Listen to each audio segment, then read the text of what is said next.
Hi hello friends, ಹೇಗಿದ್ದೀರಾ friends? ಇದು ನೋಡುವಾಗ ನಿಮಗೆ ಗೊತ್ತಿರಬಹುದು, ಇದಕ್ಕೆ ಹೇಳ್ತಾರೆ ಚವಲಿಕಾಯಿ. ಅಂದರೆ ಒಂದೊಂದು ಸ್ಟೇಟಲ್ಲಿ ಗೋರಿಕಾಯಿ ಅಂತಲೂ ಹೇಳ್ತಾರೆ.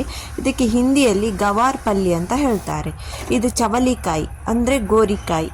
ಇವತ್ತು ಇದನ್ನು ನಾನು ಮಟನ್ ಜೊತೆ ಮಾಡ್ತಾ ಇದ್ದೇನೆ. ಹೈದರಾಬಾದಲ್ಲಂತೂ ಏನಾದರೂ ಫಂಕ್ಷನ್ ಎಲ್ಲ ಇದ್ದರೆ, ಸಣ್ಣ ಈ ಥರ ಮದುವೆ ಫಂಕ್ಷನ್ ಅಲ್ಲ, ಬೇರೆ ಏನಾದರೂ ಫಂಕ್ಷನಲ್ಲಿ ಇದ್ದರೆ ಈ ಥರ ಈ ಗವಾರ್ ಪಲ್ಯ ಹಾಗೂ ದಾಲ್ ಗೋಶ್ಟ್ ತುಂಬಾ ಕಾಂಬಿನೇಷನ್ ಒಳ್ಳೆದಿರ್ತದೆ.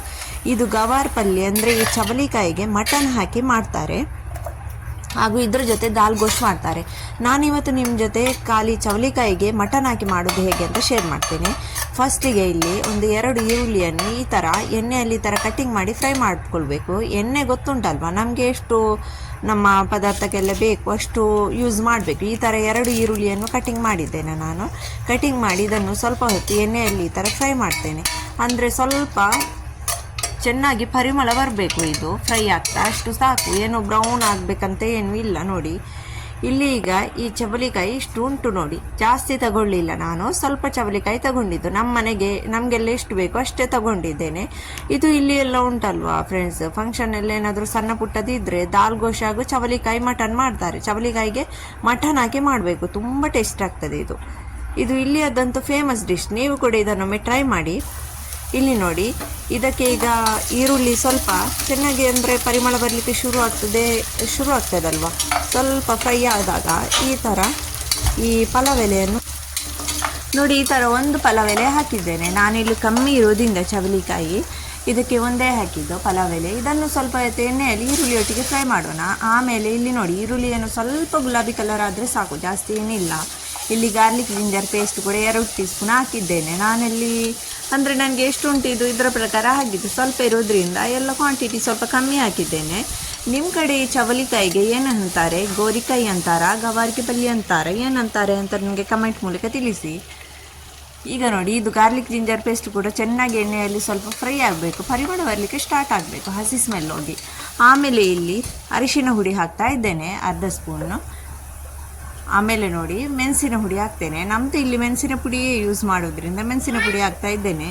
ಇಲ್ಲಿ ನೋಡಿ, ಮೆಣಸಿನ ಪುಡಿ ನಮಗೆ ಎಷ್ಟು ಖಾರ ಬೇಕು ಅದರ ಪ್ರಕಾರ ಹಾಕಬೇಕು. ನಮ್ಮ ಮನೆಯಲ್ಲಿ ಸ್ವಲ್ಪ ಖಾರ ತಿನ್ನುವುದು ಕಮ್ಮಿ, ಅದಕ್ಕೋಸ್ಕರ ನಾನು ಇಲ್ಲಿ ಕಮ್ಮಿ ಹಾಕ್ತಾ ಇದ್ದೇನೆ. ಈಗ ಇದು ಡೈರೆಕ್ಟ್ ಎಣ್ಣೆಗೆ ಹಾಕಬೇಡಿ, ಒಂದು ಸೈಡಲ್ಲಿ ಹಾಕಿ. ಸ್ವಲ್ಪ ನೋಡಿ, ಎಣ್ಣೆಗೆ ಈಗ ಸೈಡಲ್ಲಿ ಹಾಕಿ, ಇಲ್ಲಾಂದರೆ ಕರಿದು ಹೋಗ್ತದಲ್ವ. ಈಗ ಕೊತ್ತಂಬರಿ ಪುಡಿ ಕೂಡ ಹಾಕ್ತಾ ಇದ್ದೇನೆ, ಹಾಗೂ ಸ್ವಲ್ಪ ಗರಂ ಮಸಾಲ ಪುಡಿ ಕೂಡ ಹಾಕ್ತಾ ಇದ್ದೇನೆ ಇದಕ್ಕೆ.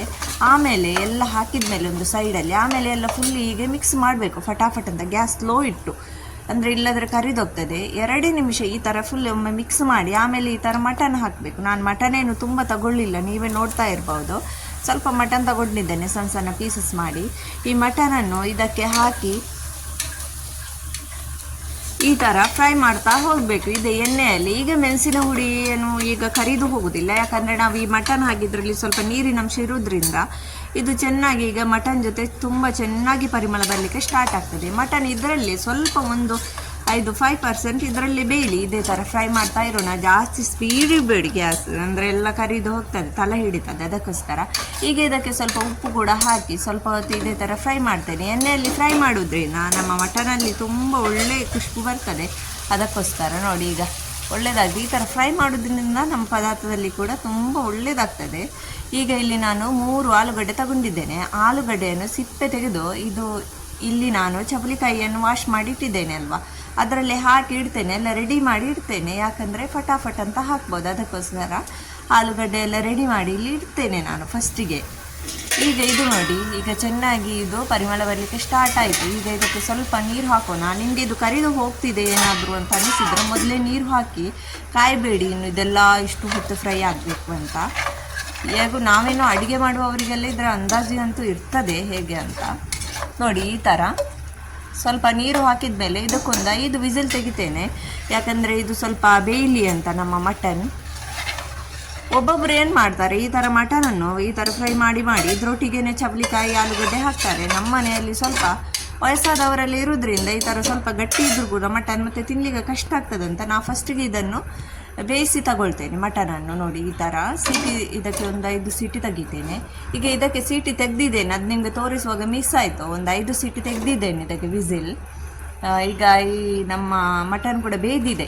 ಆಮೇಲೆ ನಾನು ಇದಕ್ಕೆ ಕುಕ್ಕರ್ ಓಪನ್ ಮಾಡಿ ಈ ಚವಳಿಕಾಯಿ ಹಾಗೂ ಆಲೂಗಡ್ಡೆಯನ್ನು ಹಾಕಿ ಸ್ವಲ್ಪ ಹೊತ್ತು ಈ ಥರ ಮಿಕ್ಸ್ ಮಾಡ್ತೇನೆ. ಚವಳಿಕಾಯಿ ಹಾಗೂ ಆಲೂಗಡ್ಡೆ ಕೂಡ ಇದರ ಜೊತೆ ಚೆನ್ನಾಗಿ ಮಿಕ್ಸ್ ಮಾಡೋಣ. ಅಂದರೆ ಈ ಥರ ಇದರ ನೀರೆಲ್ಲ ಡ್ರೈ ಆಗಿ ಈ ಥರ ಇನ್ನೆಲ್ಲ ಮೇಲೆ ಬರುವವರೆಗೆ ಮಿಕ್ಸ್ ಮಾಡಿದರೆ ಇನ್ನೂ ಚೆನ್ನಾಗಿ ಬರ್ತದೆ ನಮ್ಮ ಈ ಚವಳಿಕಾಯಿ ಮಟನ್ ಪದಾರ್ಥ. ನೀವು ಒಬ್ಬೊಬ್ಬರು ಈ ಚವಳಿಕಾಯಿಗೆ ಅಂತ ಕಹಿ ಕಹಿ ಇರ್ತದಂತ ಹೇಳ್ತಾರೆ. ಕಹಿ ಅಂತ ಇರೋದೇ ಇಲ್ಲ ಫ್ರೆಂಡ್ಸ್. ನೀವು ಈ ಥರ ಮಟನ್ ಜೊತೆ ಮಾಡಿದರೆ ನಿಮಗೆ ಮತ್ತೊಮ್ಮೆ ನೀವು ಚವಳಿಕಾಯಿ ತಂದು ಈ ಥರ ಮಾಡ್ತೀರಾ, ಅಷ್ಟು ಟೇಸ್ಟಾಗಿರ್ತದೆ, ತುಂಬ ಚೆನ್ನಾಗಿರ್ತದೆ. ನೋಡಿ ಈ ಥರ ಎಲ್ಲ ಈಗ ಡ್ರೈ ಆಯಿತು ನೋಡಿ. ಈಗ ಇದಕ್ಕೆ ನಾವು ಈ ಥರ ಆದಮೇಲೆ ಚೆನ್ನಾಗಿ ಫ್ರೈ ಮಾಡಬೇಕು. ಈ ಚವಳಿಕಾಯಿಯನ್ನು ನೀವು ಎಷ್ಟು ಚೆನ್ನಾಗಿ ಫ್ರೈ ಮಾಡ್ತಾ ಹೋಗ್ತೀರಲ್ವ ಅಷ್ಟು ಟೇಸ್ಟ್ ಬರ್ತದೆ. ಈಗ ಇದಕ್ಕೆ ನಮಗೆ ಇದು ಬೇಯಲಿಕ್ಕೆ ಎಷ್ಟು ಬೇಕು, ಒಬ್ಬೊಬ್ಬರು ಎಲ್ಲರದ್ದು ಕುಕ್ಕರದು ಅಂದಾಜ ಬೇರೆ ಬೇರೆ ಥರ ಇರ್ತದೆ. ನಮ್ಮ ಕುಕ್ಕರಲ್ಲಿ ನೀರು ಬೇಗ ಒಣಗೋದಿಲ್ಲ, ನೀರು ಅದೇ ಥರ ಇರ್ತದೆ, ಡ್ರೈ ಆಗೋದಿಲ್ಲ, ಬೇಯ್ದು ಹೋಗ್ತದೆ, ಇಲ್ಲ ಡ್ರೈ ಆಗೋದಿಲ್ಲ ನೀರು ಬೇಗ.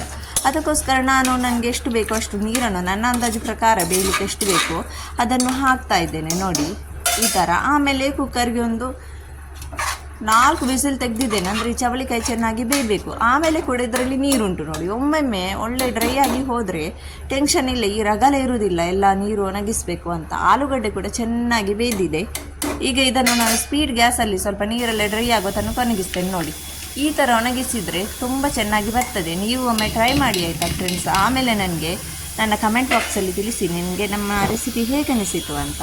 ಸಬ್ಸ್ಕ್ರೈಬ್ ಮಾಡಲಿಲ್ಲ ಅಂದರೆ ಪ್ಲೀಸ್ ಒಂದು ಸಬ್ಸ್ಕ್ರೈಬ್ ಕೂಡ ಮಾಡಿ ಆಯಿತಾ. ನನ್ನ ನೋಟಿಫಿಕೇಷನ್ ನಿಮಗೆ ಇದೇ ಥರ ಬರ್ತದೆ ಸಬ್ಸ್ಕ್ರೈಬ್ ಮಾಡಿದರೆ. ಲೈಕ್ ಕೂಡ ಕೊಡಿ. ಒಂದು ಕಮೆಂಟ್ ಬಾಕ್ಸ್ ಅಂತ ಓಪನ್ ಇದೆ, ನಿಮಗೋಸ್ಕರ ಕಾಯ್ತಾ ಇದೆ, ಕಮೆಂಟ್ ಮಾಡಿ. ಓಕೆ ಫ್ರೆಂಡ್ಸ್, ನಾನಿನ್ನು ಸಿಗ್ತೇನೆ ಇನ್ನೊಂದು ನೆಕ್ಸ್ಟ್ ವೀಡಿಯೋದಲ್ಲಿ. ಅಲ್ಲಿ ತನಕ ಟಾಟಾ, ಬಾಯ್, ಟೇಕ್ ಕೇರ್.